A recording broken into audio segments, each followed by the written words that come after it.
வணக்கம். ஆகாஷ்வாணி புதுச்சேரி செய்திச் சுருக்கம் வாசிப்பவர் வீரமணி.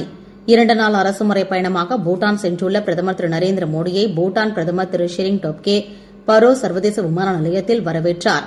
இன்று நடைபெறும் 4வது மன்னரின் 70வது பிறந்தநாள் கொண்டாட்டங்களில் சிறப்பு விருந்தினராக பிரதமர் கலந்து கொள்ள உள்ளார். டெல்லி செங்கோட்டை மெட்ரோ ரயில் நிலையத்தில் நேற்று மாலை கார் வெடித்து சிதறியதில் 8 பேர் உயிரிழந்த சம்பவம் தொடர்பாக உள்துறை அமைச்சர் திரு அமித்ஷா இன்று கர்த்தவ்ய பவனில் உயர் அதிகாரிகளுடன் ஆலோசனை நடத்த உள்ளார்.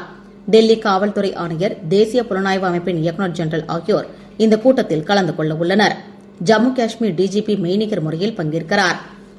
புதுச்சேரி வில்லியனூர் சட்டமன்ற தொகுதிக்கு உட்பட்ட தில்லைநகர் மற்றும் அதனை சுற்றியுள்ள பகுதி மக்களின் குடிநீர் பயன்பாட்டிற்காக முருகன் நகரில் 27 லட்சம் ரூபாய் செலவில் பொதுப்பணித்துறை பொது சுகாதார கோட்டம் சார்பில் மேற்கொள்ளப்பட உள்ள ஆழ்துளை கிணறு அமைக்கும் பணிக்கான பூமி பூஜையை சட்டமன்ற எதிர்க்கட்சித் தலைவர் திரு ராஜ்சிவா இன்று தொடக்கி வைத்தார். QS ஆசிய பல்கலைக்கழக தரவரிசை 2026 புதுச்சேரி பல்கலைக்கழகம் 470வது இடத்தை பிடித்துள்ளது. 48 ஆசிய நாடுகளைச் சேர்ந்த 1526 நிறுவனங்களில் மதிப்பீடு செய்யப்பட்டதில் 30.7 மதிப்பெண்களுடன் புதுச்சேரி பல்கலைக்கழகம் இந்த இடத்தை பிடித்துள்ளது.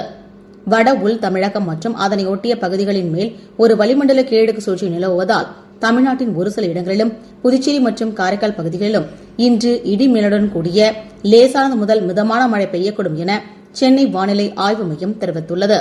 குமமோட்டோ மாஸ்டர்ஸ் பேட்மிண்டன் போட்டி ஜப்பானில் இன்று தொடங்கியது.